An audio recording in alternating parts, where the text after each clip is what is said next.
Thank you for tuning in to the Postmodern Realities podcast, brought to you by the Christian Research Institute and the Christian Research Journal. I'm Melanie Cogdill, managing editor of the Christian Research Journal. It's August 2023, and you're listening to episode 352, which is a spoiler-filled conversation about the film Oppenheimer, which is in theaters now. On this episode, I'm joined by Cole Burgett, who's a graduate of Dallas Theological Seminary and the Moody Bible Institute. He teaches classes in Bible exposition and systematic theology. He also writes extensively about theology and popular culture. Cole has written a film review of Oppenheimer, and his review is called Fire from the Gods: How Oppenheimer Mythologizes 20th Century America, and you can read his review for free at our website, equip.org. Cole, it's good to have you on the podcast again. It's always good to be here. Thank you. Today, as I mentioned, we're talking about the film Oppenheimer, which has been a box office success so far, and it was highly anticipated, one of the most highly anticipated releases of this summer. And so far, worldwide, it's made more than $400 million and almost $200 million domestically in the United States. Now, Christopher Nolan is the director of Oppenheimer, and he is well known for a certain type of film, and probably best known for his Batman Begins series of films, but also for Inception and Tenet. So for some of our listeners who might not be familiar with the breadth of Christopher Nolan's work, who is he, and where does this particular film, Oppenheimer, fit into the catalog of his work? And then also, how does Nolan in general approach storytelling? Because I think that will be helpful as we start talking about this film. Sure. So Christopher Nolan is a very, very popular director these days. Could probably be argued that he is, of the cultural moment and of the sort of the 2010s era, probably the most important, significant director working because of his body of work, because of what he does in his body of work and the way he tells his stories and that sort of thing. Christopher Nolan really became prominent when he worked on what is now called the Dark Knight trilogy, or Batman Begins, The Dark Knight, The Dark Knight Rises, back in the mid-aughts, as we'll call them, the mid to late aughts. And I think The Dark Knight came out in The Dark Knight Rises, I think, came out in 2012. The Dark Knight came out in 2008, something like that. But those are the films that really put Nolan on the mainstream map and, made him a certifiable sort of smash hit director. He would later go on to do such films as Inception and Interstellar, both hugely popular films, especially Inception. And then he would do Tenet as well, Dunkirk, another very popular film that he did, and then Oppenheimer. And it's sort of really easy to pick out a Christopher Nolan film if you know his style of filmmaking, and you're shown 5 minutes of a 5-minute clip of a film, and you're not told who directed it, you can pretty much pick it out as Christopher Nolan's. His films tend to be very philosophical. They tend to play with time in ways that are very vaguely defined, so that the audience has to sort of race to keep up. You have to really pay attention to figure out, when the camera is cutting between different time frames and things like this. And this applies to Oppenheimer as well. As far as his style, he's a great fan of IMAX, shooting in IMAX. So a lot of the IMAX cameras and use of IMAX cameras are popular. His name is almost synonymous with IMAX and that type of filmmaking. If anybody cares about that sort of thing, you know that Nolan's sort of the poster child for the IMAX camera and that sort of stuff. But there's always like a constant undercurrent of music through his films. It's constantly playing under the scenes, and it's very like nerve grating music that keeps the audience engaged, keeps you on edge, keeps your brain sort of fraying at the seams. And his films are usually very philosophical in the stories he likes to tell. There are always these lofty themes that he likes to sort of deal with, and he's very unafraid of probing science and the ideas that science is interested in, but in a way that is very scientific and accurate. Interstellar is a good example of that. The idea of string theory is very prominent in Interstellar. In Oppenheimer, major discussions of quantum mechanics and detailed discussions of quantum mechanics, and not necessarily done in a way that people who don't know what quantum mechanics is will be able to understand it. But that's done very intentionally by Nolan. His approach is less, let me break this down for the audience, and more, let me be accurate to the material that I'm dealing with. And so watching a Christopher Nolan film is sort of like an experience, right? This is what he's sort of known as now. You go to a Christopher Nolan movie, you know you're in for a showstopper, a very complex, detailed, morally complicated, philosophical piece that may have action, it may have not. What sets Oppenheimer now apart from that bunch is that Oppenheimer is you can classify it as a certifiable epic. I mean, I think Interstellar could probably be classified as that as well. An epic in the old Hollywood sense of the word, like a Dr. Zhivago or something like that. But it is also a biographical film.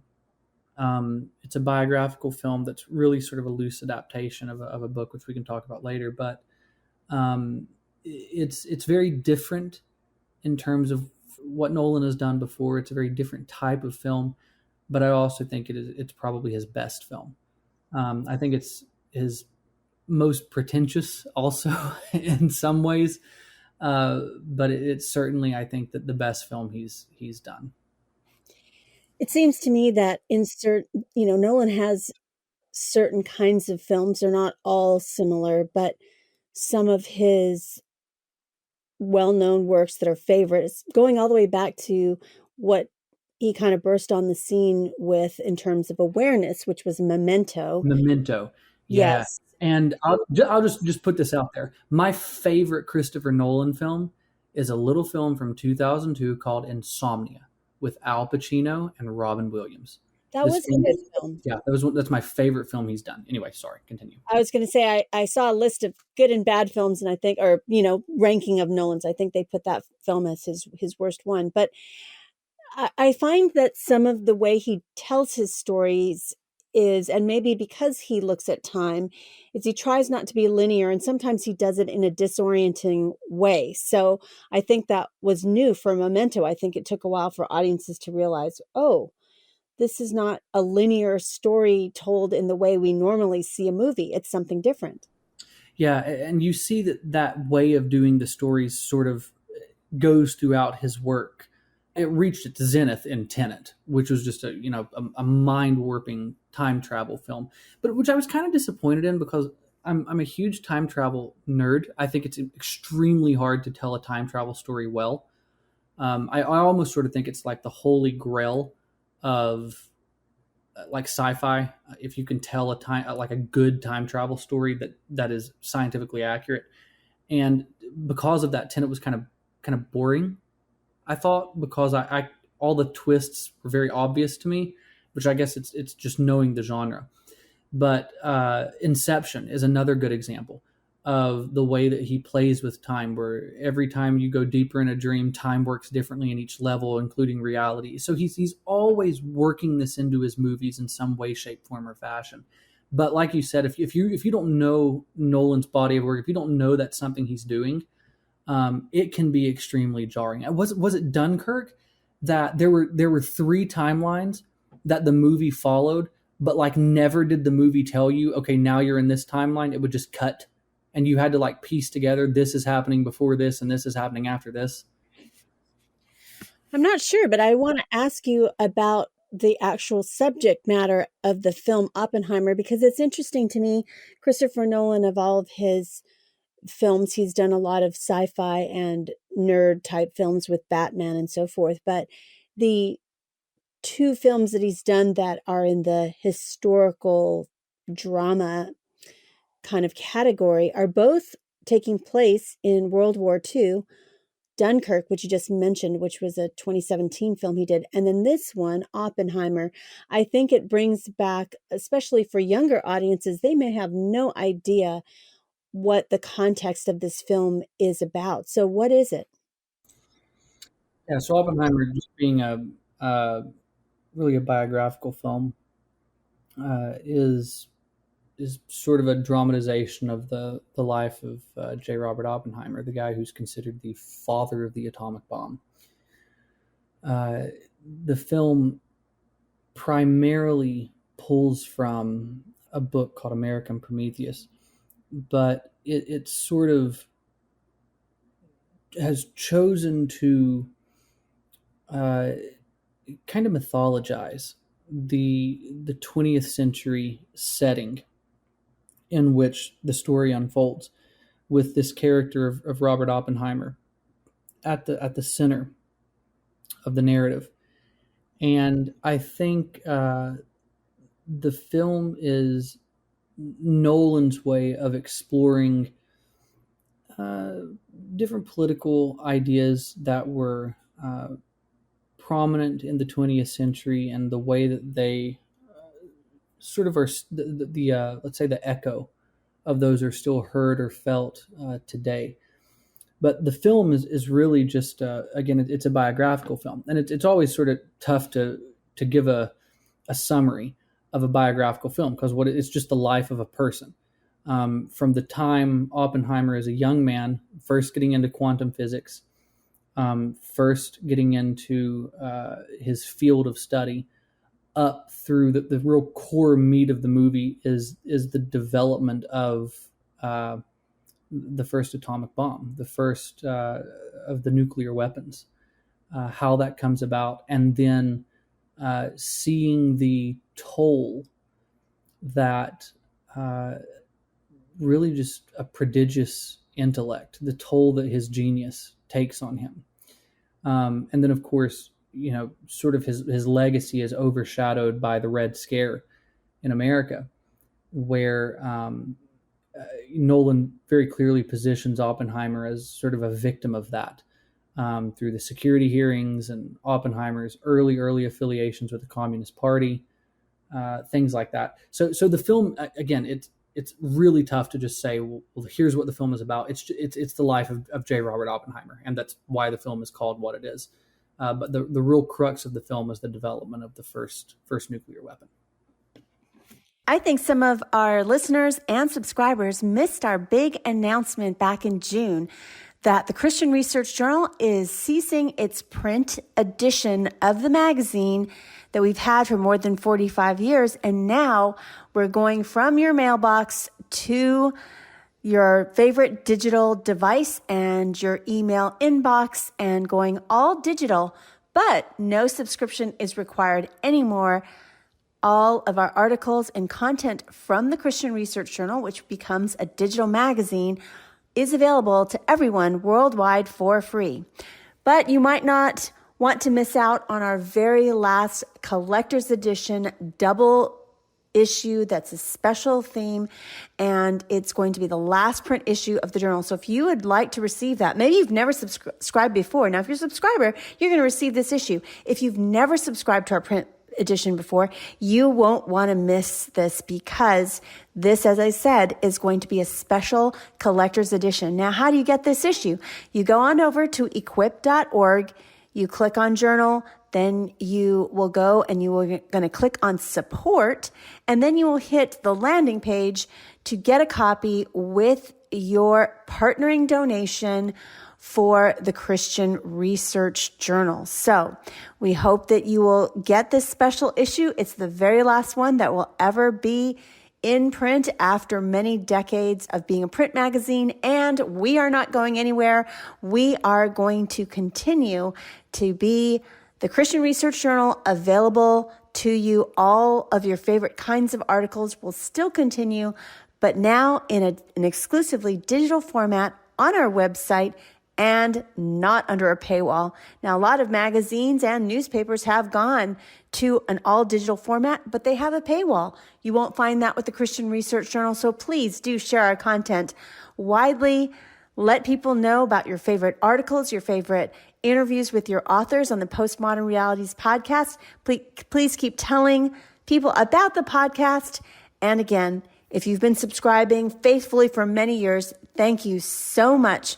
We appreciate your support and continue on getting all of our content, but now for free, not under a paywall. And now back to our conversation about the film Oppenheimer, directed by Christopher Nolan, with our guest today, Cole Burgett. You just mentioned briefly that this film is based on a book called American Prometheus, which is a biography of him that was published in 2005. In fact, it's more than 700 pages, and it went on to win the Pulitzer Prize. And the actual title of the book is called American Prometheus, The Triumph and Tragedy of J. Robert Oppenheimer. And actually, it took the authors about 25 years to write this book. So it's not a very easy subject, I guess, to cover in a very engaging way. And so actually the myth of Prometheus is mentioned in the film. So can you tell us a little bit about Prometheus and why the character in the film of Oppenheimer is framed in this way? And I guess any of our readers who want to tackle a 700 plus page biography and get into all the details can put that on their reading list. So the Myth of Prometheus is probably the most well-known classical tragedy in the pop culture lexicon today, and it has been kept alive through different works. Ridley Scott did the film Prometheus, where the myth of Prometheus is talked about. The big one, I think, that everyone is familiar with, whether they know it or not, is Frankenstein by Mary Shelley, the 1818 novel, which carried the subtitle The Modern Prometheus. One of the, if not the best episodes of The X-Files in the 90s was called The Postmodern Prometheus, nominated for a bunch of awards, winning a bunch of awards, always talked about. So the idea of Prometheus has been kept in the public conscience for a very long time, especially due to modernity. And the way that Nolan has done the film, adapting it from this book, is very apt, because he positions Oppenheimer, and this is what I meant by mythologizing the 20th century. He positions Oppenheimer as an American version of Prometheus, as a mythic character, and really leans into that more than anything else. Well, what does that mean? Well, in the myth of Prometheus, Prometheus was he defied the gods, essentially. He defied the Olympian gods of Greek mythology in order to steal the secret of fire from them and bring it to humanity. And fire, as we know, is, what many people call a primal element. It's important for technology. It's important for survival. It's important for civilization as a whole. And so Prometheus steals fire from the Olympian gods and he gives it to humanity. And it sort of kicks off the growing civilization. As a result of this, Prometheus is punished for a very, very long time. There are several tragedies, classic tragedies, that are considered lost works. Prometheus Bound is one of them. I think the sequence is supposed to be Prometheus Bound, Prometheus Unbound, and then Prometheus the Firebringer, which sort of chronicle this narrative. And again, those are considered lost or incomplete. I think you can find versions of Prometheus Bound, but I think that's the only complete text that is preserved. I could be very wrong about that, but I know there is a sequence there. But anyway, Prometheus becomes this sort of metaphor, if you will, for anything related to forbidden knowledge. In literary circles, there is frequent discussions about a particular theme or idea or trope, if you will, regarding this idea of forbidden knowledge. It's a common device in mythic storytelling. And this is why when, someone asks me, well, is Genesis mythic? I say, well, yeah. They think, what, so you mean you don't believe in a literal creation? No, that's not what I'm saying at all. I'm saying it's mythic. I'm not saying it's not true. We have a very, very different definitions of what mythic means. For example, the idea of forbidden knowledge, the tree of the knowledge of good and evil. There is something they ought not have known. There is something that the man and the woman ought not have discovered. There is something that they ought not have chosen for themselves, being autonomy. And as a result, they pay for that. This is a theme that runs throughout classic literature.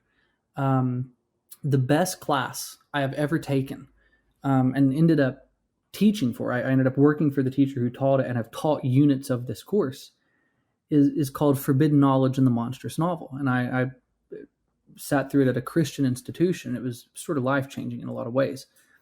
And the class was essentially an exploration of evil through classic monster novels, really using as a basis this theme of forbidden knowledge. And I sort of my thesis, one thesis I've worked on for a while, is that there's a reason we no longer tell monster stories, at least not in the same vein as Frankenstein or Dracula, these sort of gothic monster stories. And that's because we really do live in Mary Shelley's nightmare in the modern era. Mary Shelley had the foresight to see that with the advent of science and the Enlightenment and modernity, the onset of modernity in 1818, that science would get to a point of playing God and saying, this might not work out for you. If you know anything about the novel Frankenstein, not, the distilled where we are now in the culture, kind of thinking of Boris Karloff with the nubs on his neck, that kind of thing. But in the original novel, Frankenstein, the creator, is really seeking to triumph science over God and create life, and it becomes his undoing. And the sort of the point of the book is, just let sleeping dogs lie. There are certain things you probably shouldn't try to tap into because you're not God. Oppenheimer very much plays in that same realm. Again, the subtitle of Frankenstein is The Modern Prometheus. Oppenheimer's is just the American Prometheus. It's the same idea. If Frankenstein gave life, then Oppenheimer is the herald of the end of the world because of the advent of nuclear weapons. So the way the film portrays the man is far more as a kind of mythic character, and 20th century America as far more of a mythic landscape than it is history. That's not to say it's not historically accurate. It's just to say that the angle that the storyteller, being Nolan, the angle that Nolan takes into the story is that of myth. And that's really interesting. It's really fascinating. And it creates a myriad opportunities for a Christian apologist to come along and really be able to interact with this material because it's mythic, because it's timeless, because it's apocalyptic.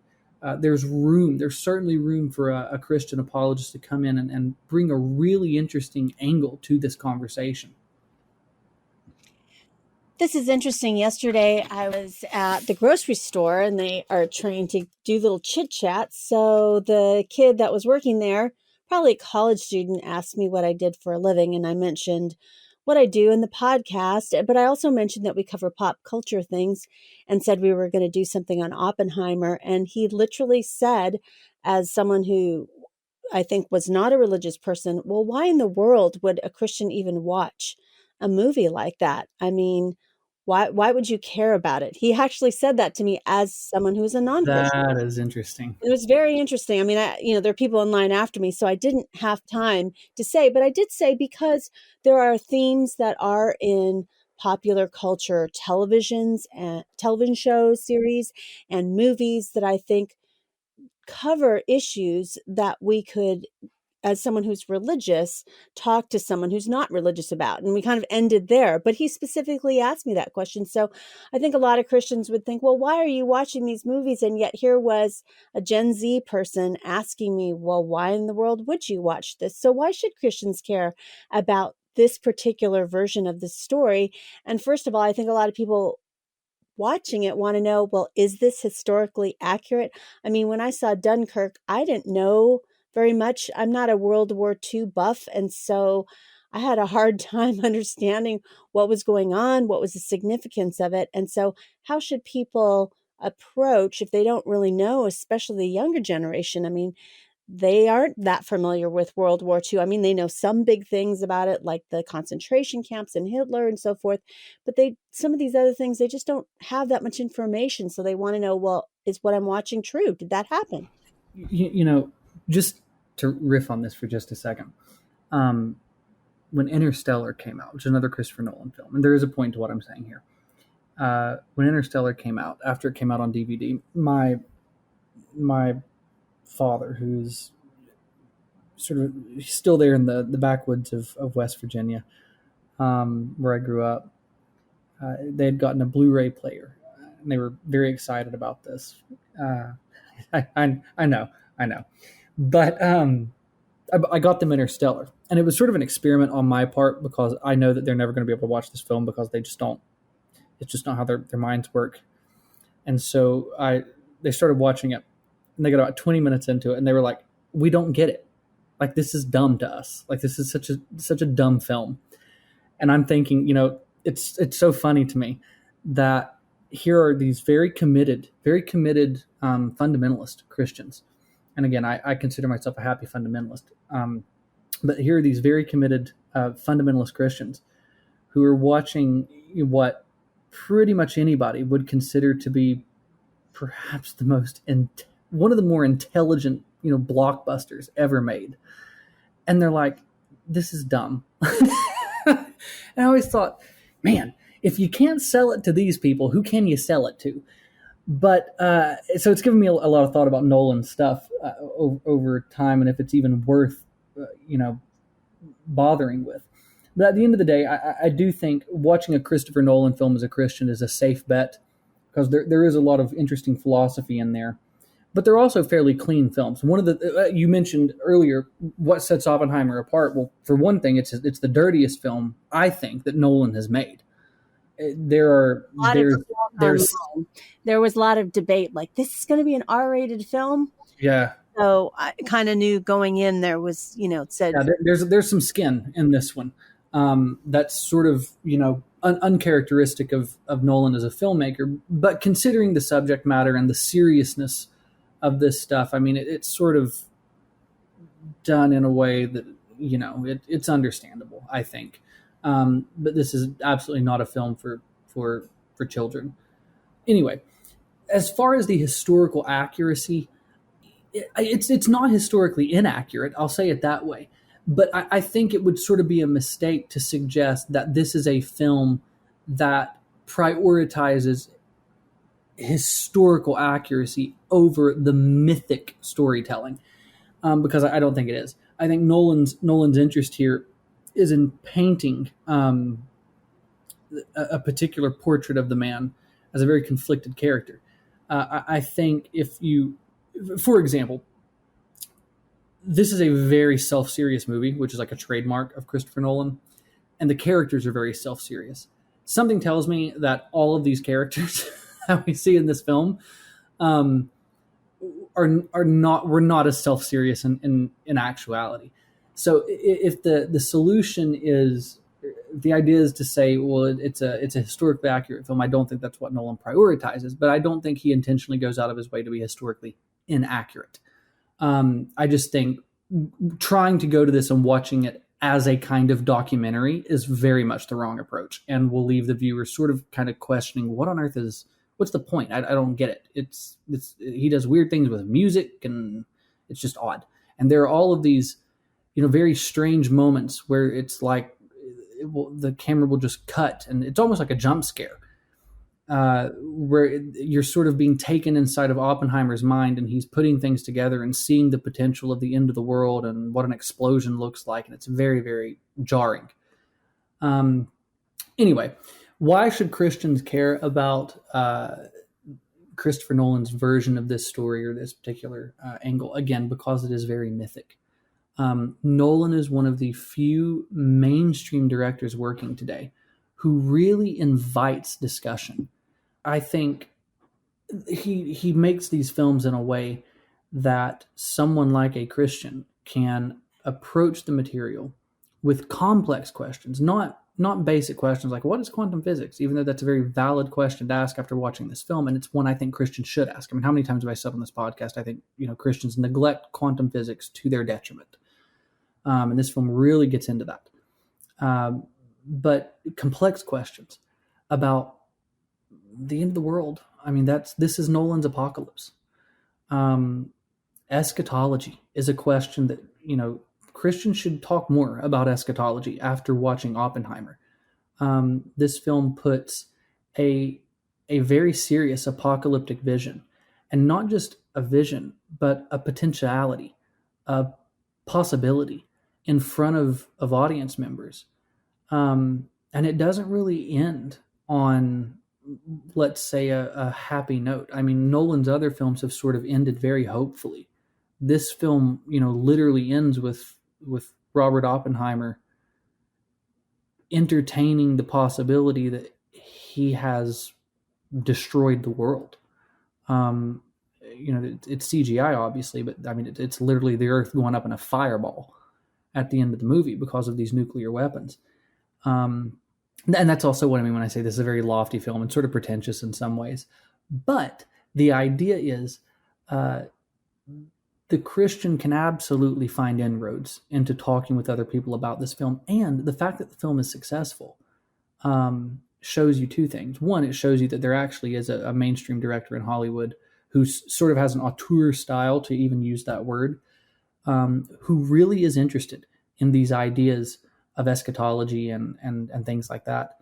But also that there's an appetite for it. People like these kinds of stories. It's a very weird film. We have been in a post-apocalyptic phase for a while, right? Christians are obsessed with the apocalypse, or they should be anyway, in some ways. So are mainstream, audience goers, whether they're Christian or not. People love these end-of-the-world scenarios. And this film is not a post-apocalyptic film, but it's almost like a beginning of the apocalypse, the beginning of a possible apocalypse film. And it's really interesting that it's done that way, and it presents a myriad inroads to discussing these kinds of topics, and I think it's something certainly a film Christians can, if not get behind, pay attention to and have discussions about. Now, the film seems to present Oppenheimer as kind of a conflicted person, especially at the end of his career, in terms of having certain clearance. And he also founded Los Alamos. I didn't know that. That was interesting to see that. I don't know if everything they said about Los Alamos and his involvement was true, because you said it wasn't, they're not trying to technically be historically accurate. But it's interesting. How do you see Nolan portraying Oppenheimer? Because some people have walked away from the film thinking, especially because it takes place in the 1950s McCarthy era, that now this version of Oppenheimer, after he has helped to create the nuclear bomb and the use of it for the military, now he is somebody who is maybe regretting that. And so he becomes more of a pacifist, or kind of promoting that worldview. Do you think that is how Nolan portrayed him? Because specifically, now one of the co-authors is now deceased, but one of the other co-authors for the book that we were talking about, the biography on Oppenheimer, they do have very strong political views and would say that that is exactly who Oppenheimer was. Yeah, I absolutely think that Nolan intends to portray Oppenheimer as this this very conflicted, even paradoxical figure. And I think that's sort of the draw of portraying him as a tragic figure, a tragic mythological figure. Uh, and what's interesting is all throughout the film, you sort of have these characters as he goes along that are sort of warning him, like, are you really thinking about where this road ends, like what you're giving people the power to do? This is that scene that's been heavily promoted in the trailers, where Matt Damon's character asks him, what when this happens, when you set off a nuclear device, are you going to ignite the atmosphere? Essentially, are you going to ignite the particles and start a chain reaction that just incinerates the world? What is the probability of this happening, the chances of this happening? And Oppenheimer, played by Cillian Murphy, his response is, well, it's near zero. And Matt Damon's character is like, that's not good enough. it needs to be zero. And so there's this through line through the film of him very much sort of grappling with this. And then, of course, we know that the device is successful. It doesn't blow up the world.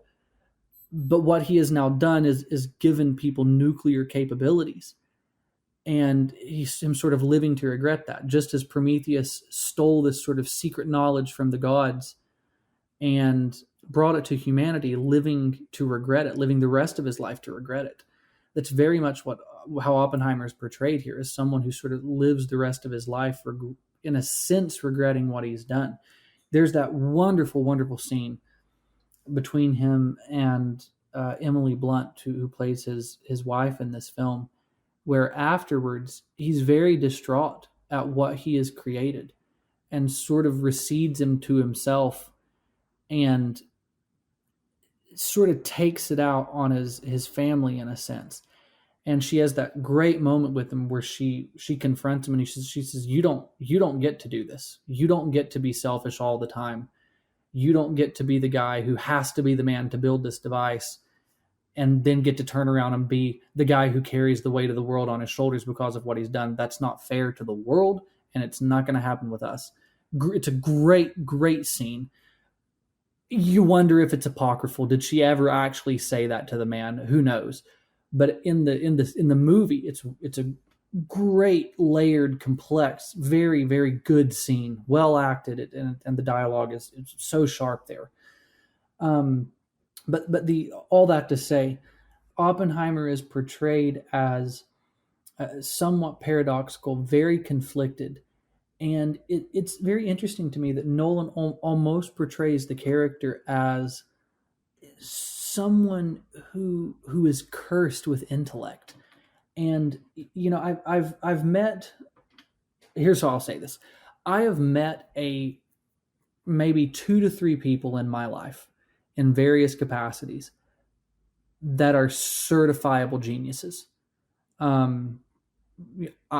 off the charts. Just you talk to them, you listen to them talk, and you come away from that discussion. They say this individual actually sees the world through a very skewed set of eyes in the best way possible. Certifiable genius. At the same time, you walk away from those conversations going, my goodness, this person could never function in just normal society. It just couldn't do it. Really through no fault of their own. It's just the way that their brain works. Oppenheimer is very much that, as Nolan portrays him. Someone who is too smart for his own good, to say it that way. And alongside that, what walks alongside him is this sense of pride, this sense of intellectual hubris. And you see that. This is a guy who, as Nolan portrays him, absolutely understands the possibility of what he could unleash in building this device, but he just can't not build the device. He absolutely has to do it, and he has to be the one to do it. He has to be the one to head the project. It has to be him. Even though he's sitting there, telling Matt Damon's character, there's a good chance that we just, we blow up the world. We do this. And there's a real hubris there. And that's part of the richness of the literary elements of the film. That's part of the richness of the tragic dimensions of Oppenheimer's character, because it gets into what in literary conversations we would call the fatal flaw, or the hamartia, which comes from the Greek word for sin.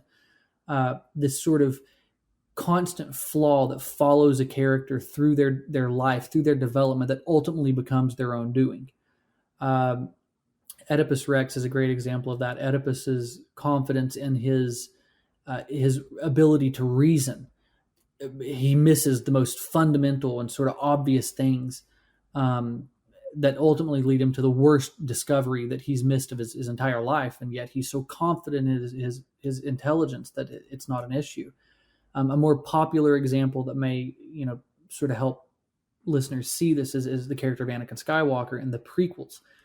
He has this kind of hubris. He has this kind of pride, this anger that he's right. He's always right. He sees it for how it truly is, and everybody else is wrong.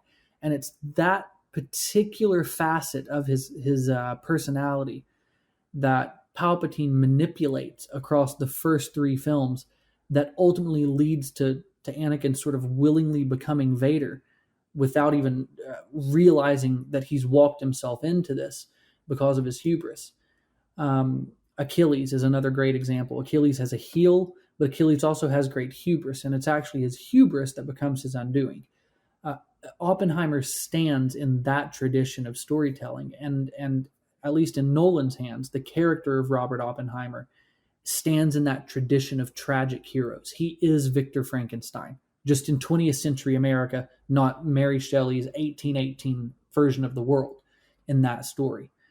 He is Prometheus. He is an American version of Prometheus, and not a ancient Greek titan. And it creates this rich conflict and paradox at the heart of the character that is sort of honest about how people are. People often have very conflicting motivations. I think if postmodernity, to even call it that, is what we're going to call it, whatever.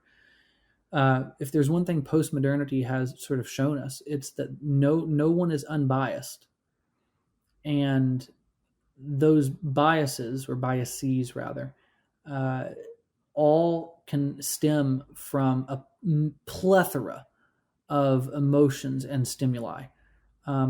No one is sort of consistent and steady, but the human experience, it can be paradoxical even. It's the same thing that Brennan Manning, the late Brennan Manning, is one of my favorite writers, who was a very, very committed Catholic until the moments he started to sound like not a Catholic, which I thought was very interesting. He has a wonderful line in the Ragamuffin Gospel, which is one of my favorite books, where he talks about himself being a paradox, being an angel with an incredible capacity for beer. Again, the paradox of the human experience, the conflicting emotions, the knowing you're doing the wrong thing, but you're going to do it because you just really, really want it. It's paradoxical. And Nolan presents Oppenheimer in that way, which in a way humanizes him more than anything else, just by making him a mythic figure. So as I was talking about earlier, there is this post dropping of the bomb part of the film that is very political. And one thing people should know about this film is, I don't know that we've mentioned, it's 3 hours long, and much of it is quite dialogue heavy. So there's a lot of different scenes of, different congressional trials and so forth, both This public and private. this is the talkiest film I think I have ever seen. I don't know if it's well, there's some pretty talky Aaron Sorkin films, but this That's one true. is very talky. This one's up there. It's a lot of hushed tones and speaking urgently with music in the background.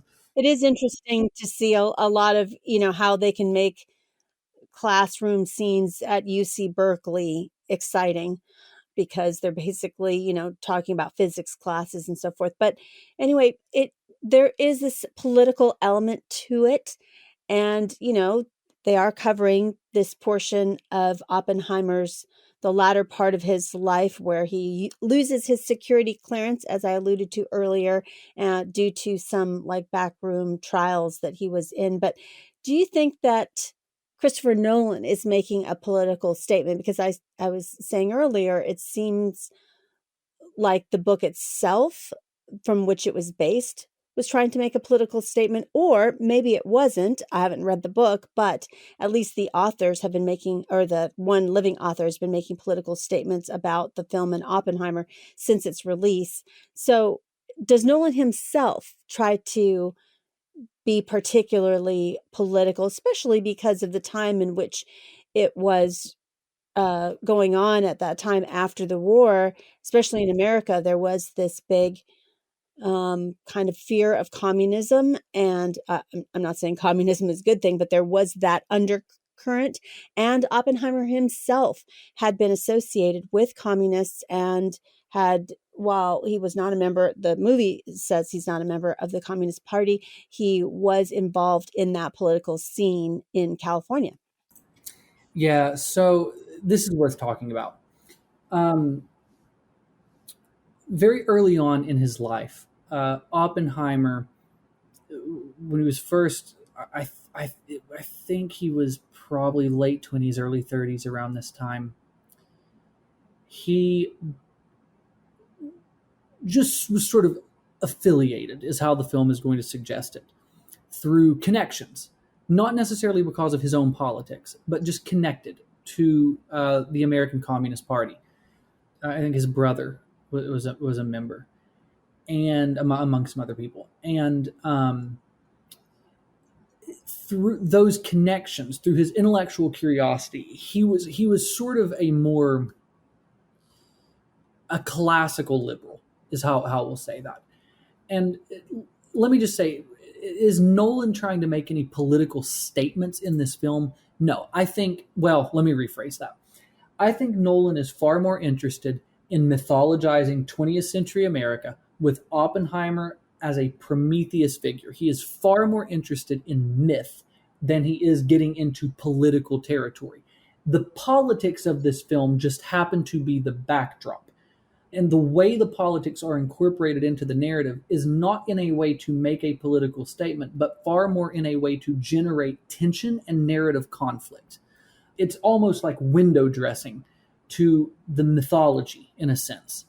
But it is there, and to know the history of it, it sort of helps frame it in a certain way. So Oppenheimer had these early affiliations with the American Communist Party. Now, why is any of that important? Because in 1954, Oppenheimer was part of a security hearing that really revolved around him, that was carried out by the Atomic Energy Commission, the AEC. And they pretty much just explored his background. And it resulted in his security clearance being revoked. I mean, this is the guy who, built the atomic bomb. I mean, at the time there was no higher security clearance that could be given. And in the aftermath of this, his security clearance was revoked, and much of it had to do with his affiliations with the Communist Party way back in the 1930s. So this was sort of a McCarthy era, the Red Scare, the stuff that this guy did 20 plus years ago was coming back, casting doubt on his loyalties to the nation, especially regarding these high profile projects that eventually resulted in his security clearance being revoked. So I would say that Oppenheimer as a film is liberal. But I want to caution what I say here, because it is a classical kind of liberalism, and there really is a difference. There really is a difference between liberal in a classic sense and then what you see being propagated today, which is just utter nonsense. Some people will make the distinction this way. They will say that Oppenheimer is liberal, but it isn't woke. And Oppenheimer, like many liberals of that time, I think he would be considered today something of a moderate, but at the time, very naive, let's say, of the far left and where those ideas could eventually lead. And the film is a fascinating character study of sort of that type of person. Again, his affiliations with the American Communist Party really stemmed, at least the film presents them, from an intellectual curiosity, just seeing what's out there. At no point do you see him, as this sort of gung-ho, die-hard communist rebelling against fascism. No, you don't see that.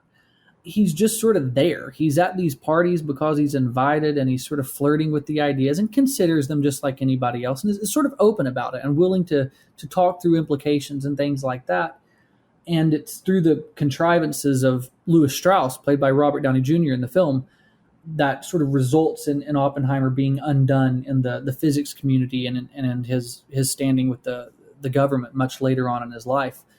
He has this internal dilemma that he wrestles with throughout the entire film. Again, whether this is the world's greatest achievement, or if it's this is the chain reaction that leads to the end of the world. But ultimately, I think the way the film sort of gets into the political territory is far more concerned with nationalism run amok than communism or fascism or anything like that. I think those are ideas in the film because they were ideas of that time. It's part of the mythologizing of the 20th century that those ideas are there. It's not that Nolan so much has an axe to grind. What I do think Nolan offers a very, very pointed take on is nationalism. And this is seen in the scene immediately following the aftermath of the dropping of the bombs on Hiroshima and Nagasaki, where Oppenheimer is sort of asked to give this, is expected to give this kind of speech about it. And all the people who are there are, well, most of the people who are there are they are cheering, right? They're celebrating this. But then there are others who have worked on the project who are just gutted because they realize there are many, many people we just killed. But most of these people are celebrating this, not even really kind of knowing what they're celebrating. And Oppenheimer, while he tries to give this, sort of, I guess, what's supposed to be a rousing victory speech, he has that really shocking moment where, like, he's trying to walk out and he steps, it's very, very chilling. He steps like into, it's sort of a vision. It's sort of he's seeing it in his head, but he's sort of walking and his foot gets caught and he looks down and he has stepped inside of the corpse, like the charred corpse of a human being that results from the blast. And it really raises interesting questions about just war theory. Those ideas are thrown around in the film, not just as window dressing and not talked about in the context of just Oppenheimer. There are several scenes where there is a debate of, is this the right thing to do? And that's his great conflict, building this bomb. There are several scenes in which the point is made that by doing this, we are saving lives. It is the only way that we're going to get the Japanese to surrender, by dropping these bombs. Some of that dialogue is thrown out there. That's ultimately, in the long run, going to save the lives of our soldiers. It's going to get them to surrender. It's going to prevent other people from going to war. We're ultimately saving lives by creating something like this because it just subsumes all the power. And then, the flip side to that is we're killing people. And not like in any sort of traditional warfare tactics. You're not talking about, attacking a city and, killing a few of its inhabitants or whatever.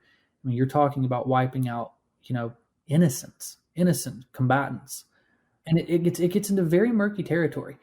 Just to frame the conversation a little bit, the just war theory or the just war tradition is something that deals with, it's a philosophical concept that just deals with the justification of how and why wars are fought.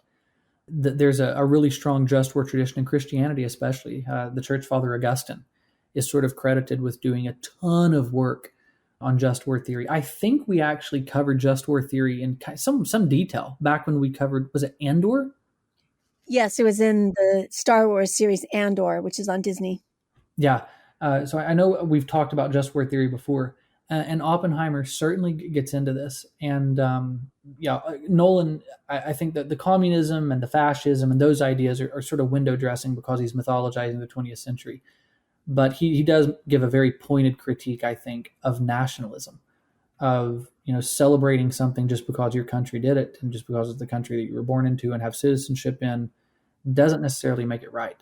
And I think that's actually one of the film's strengths. And again, it's very timely It's very of the moment. I think it's sort of interesting. Like you mentioned, it's sort of set in the past, and some people may wonder, well, why on earth would we care about this? When you really watch the film, you get the sense that this is Nolan's most timely film. Even though it's set in the 20th century, it's not set in the modern era, or today rather, but it's I guess it is a modern film.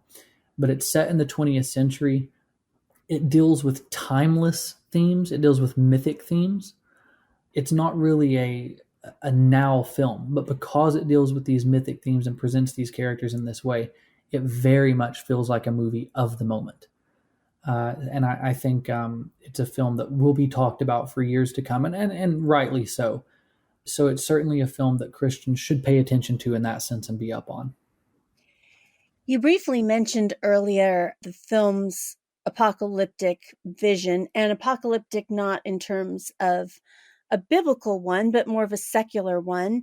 Could you flesh this out a little bit more and tell us what you mean when you write in your review that he has this secular apocalyptic vision? And how would Christians use that to interact with friends who are seeing this film? It's so popular. A lot, if people are going to see a film in the theaters, especially adults, they are watching this film.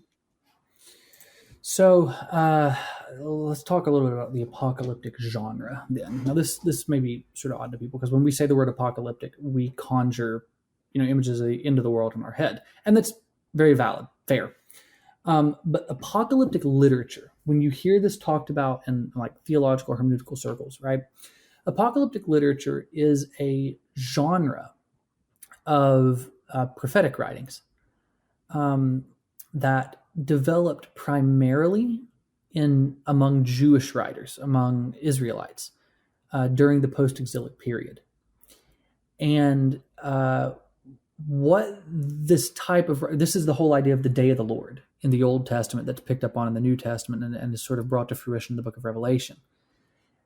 As a genre, apocalyptic literature, it details and sort of paints an author's vision of the end of an age. The word apocalypse itself, coming from the ancient Greek, means revelation.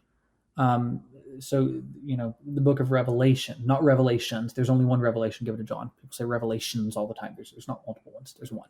Revelation is apocalypse. It's its title.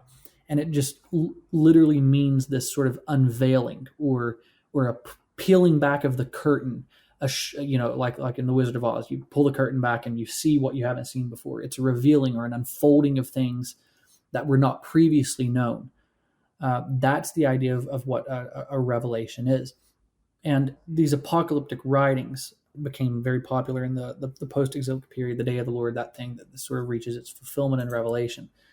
That style of writing, that apocalyptic genre, is sort of channeled here in some ways, and I think it's very fascinating. Nolan presents a version of the apocalypse that is completely secular. It's completely modern. It's completely scientific. And in some ways, we shouldn't be surprised by this. That's the thing I think is so fascinating about choosing to tell this film as mythology rather than as, like a documentary, which I think is how most any other filmmaker would have gone with it. What that does is it enables one, especially a Christian apologist or someone who's looking for an angle into this discussions about this. It really enables them to latch onto this. It's an apocalyptic film in that sense. And Nolan shows the end of the world through Oppenheimer's eyes. He shows a potential end of the world that is the result of nuclear weapons. So it channels a very ancient kind of literature in some ways. I think I said earlier that the ending of the movie, if you're just seeing the clip of it, looks like it could be out of someone's interpretation of the book of Revelation. You've got the world being incinerated in fire because of these nuclear bombs that Oppenheimer has created. The ending scene is actually very good. It's very well done, by the way. I will not spoil that particular aspect, the particular thing that leads into that scene, just because it's a question that runs throughout the entire film, and it really is worth seeing. It's almost worth seeing just for that ending scene alone with him and Einstein. I think it's wonderful. But those last few seconds of him envisioning a potential future in which nuclear weapons are used to incinerate the earth, It's something straight out of what could be. If you just detach that from its context, it could be sort of something out of post-exilic Jewish literature. It's really sort of fascinating in that way. And so the film has a very apocalyptic bent. It has a very clear apocalyptic vision, but it is a humanistic one. It is a scientific one. There's very little talk of religion in this film, even though it's rife with religious symbolism. I think it's rife with mythic imagery. It's rife with mythic archetypes. There's no real examination of the religious angle of it. But I certainly think there's room for Christians to step in and see what the film is doing and see a potential future in which the world ends, which I think we can all agree is something we believe if we've read Revelation and take it even remotely literally. I think in the review, I think I say it this way. John writes Revelation, Christopher Nolan wrote Oppenheimer. Both present the end of the world, but only one of them ends in a rescue. And that's the key difference. And that's also the Christian's inroad into discussions of the apocalyptic vision of this film. It was Nolan's conviction, or I guess I should say it is Nolan's conviction. He said this in an interview with the New York Times, that J. Robert Oppenheimer is the most important person to have ever lived, because if fears are realized, then he is the man that destroyed the world. And his logic goes, the person who destroys the world would by definition be the most important person who ever lived. If you've read Revelation, I would agree with Chris Nolan on that. And it sort of makes you wonder what Nolan would do with a film about Jesus of Nazareth, which I think is very interesting. So I think there is a very interesting apocalyptic vision in Oppenheimer, and it's certainly something that Christians can find room to talk about in the public sphere. And I definitely think it's a springboard to thinking about just, the nature of man, and if we have the power to do this, like, what happens, is this world all there is? There's so much that a Christian can use to get into conversations with people who are not religious. Well, finally, on a much lighter note than nuclear war, I guess, if people could only watch one Christopher Nolan film, you told us your favorite and what you think is his best, this particular film, but if they could only watch one, what would you recommend? No, why would you do this to me?